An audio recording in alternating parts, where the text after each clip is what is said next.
안녕하십니까. 오늘은 마지막 페이지로 증산상제의 양아들인 강경형의 판결에 의해 벌어지며 법정교의 모래알터에서 증산상제의 성녀가 모셔주기까지의 내용으로 정리를 해 보겠습니다.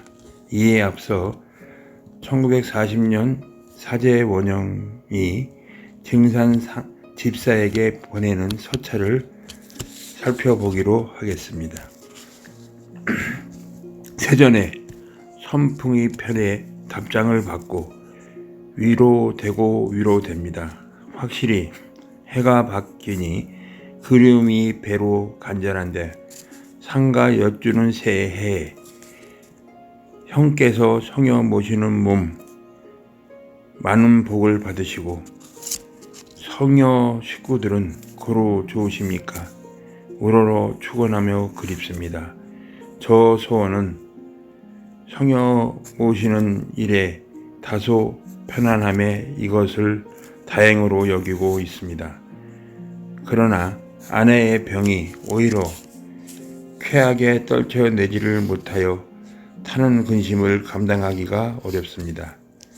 오직 아이들과 며느리의 탈이 없음을 이렇게 다행으로 여길 뿐입니다. 아무튼 김이라는 친구가 최근에 부인의 병으로 무평으로 떠날 수가 없고 만약에 떠날 수가 있다면 우러러 답장을 드릴 것입니다. 나머지는 갖추지 못하고 모릅니다. 경진 원일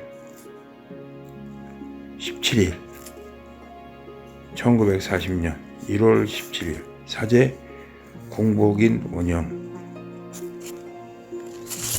이렇게 이제 서찰의 내용을 끝내고 오늘은 이제 마지막 페이지로 정하고 이제 시작을 해 보겠습니다.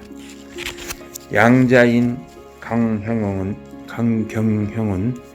증산상제의 성애를 과거와 같이 아무도 모르게 다른 곳으로 옮겨가게 되는 것을 막기 위해 소송으로 성애 이장을 막는 가처분 결정을 얻게 됩니다.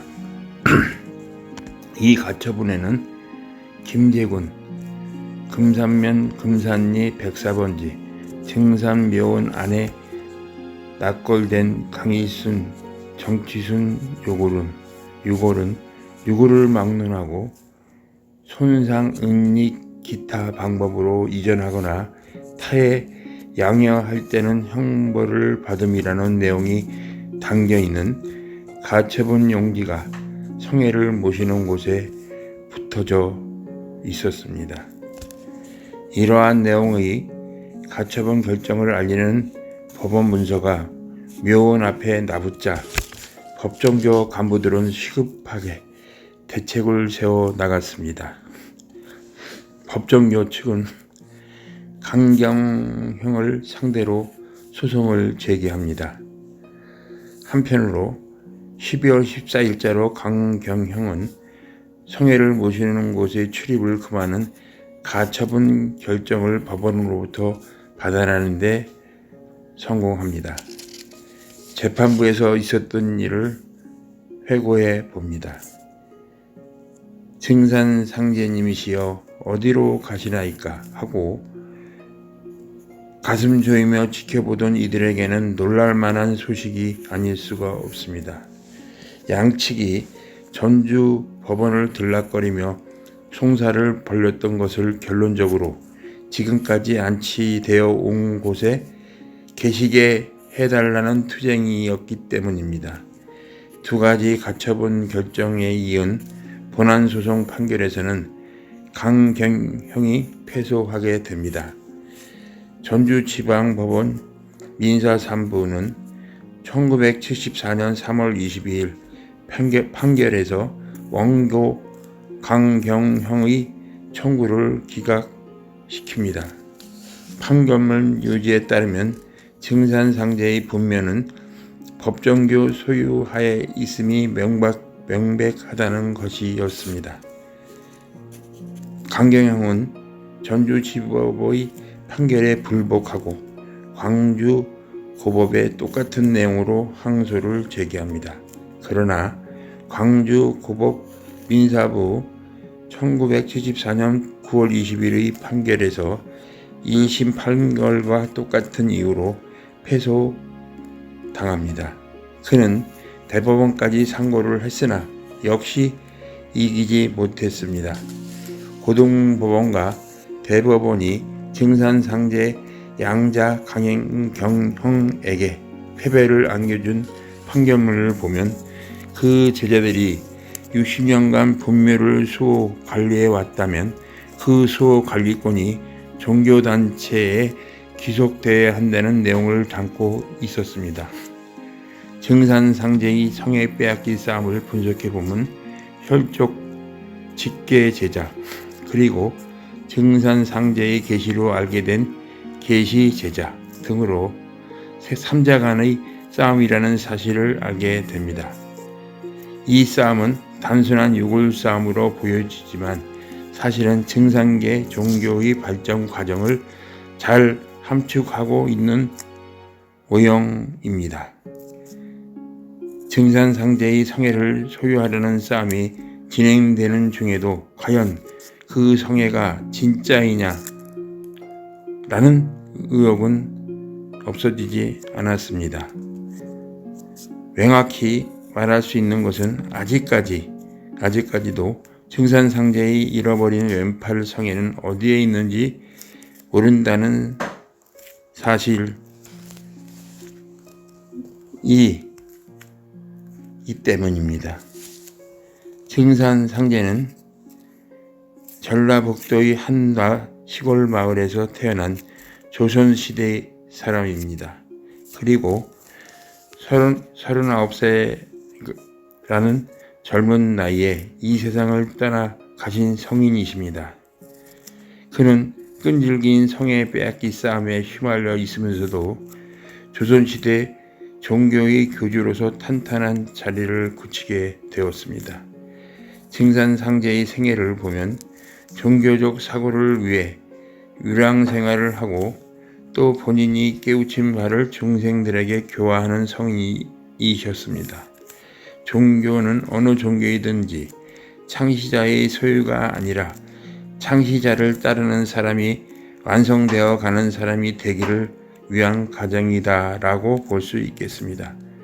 화천하신 증산상제들을 이은 증산교의 신도들은 증산상제의 사상을 계속 받아들여 오고 있었습니다. 그들이 끊임없이 증산상제의 성의 싸움을 하는 그 속사정 내막을 알아보기 위해 이렇게 증산상제의 생애를 조심스럽게 알아본 것은 저로서 큰 기쁨으로 받아들입니다. 아버지에게 물려받은 유품이었기에 더욱더 살펴보게 되었습니다. 다시 말하면 증산상제의 왼팔 성에는 영원히 증산교를 믿는 모든 신도들 마음에서 자리를 잡게 된 것이고 또 무국도의 초철제 도주는 천지도래 일장중이라는 말을 남겼습니다. 그 말을 정리해보면 한 손 안에 천하사가 모두 담겨 있다는 말로 풀이가 됩니다. 증산상제의 왼손 성에는 지금도 누군가에게 비전되면서 이 시대의 문제를 해결하는 신비하고 성스러운 마음으로 담아져 여기저기까지 왔습니다. 증산상제의 성회를 모시고 있으면 그 종파가 발전하고 또 개인이 쉽게 도통한다는 말을 믿음이 시작되었기 때문입니다.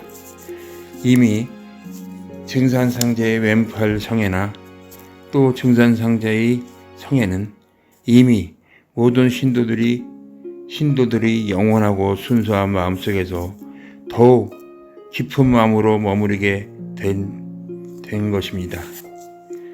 나 또한 인연이 있었기에 깊이 살펴보았습니다. 저도 꾀꼬리를 찾으려고 목소리에 반에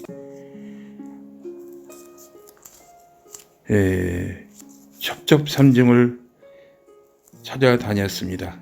결국 꾀꼬리는 지금도 찾고 있는 중입니다. 꾀꾀꼬꼬.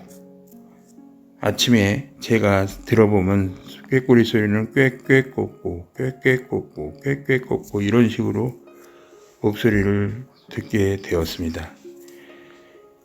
지금까지 민족 종교의 유물 내용을 여기까지 정리를 해 보았습니다. 그럼 내일은 유물을 모시게 된 저로서 앞으로 이 종교적인 유물이 어떻게 후세들에게 남겨지는 것이 옳은 것인가에 대해 정리를 해보고자 합니다. 그럼 내일 뵙겠습니다.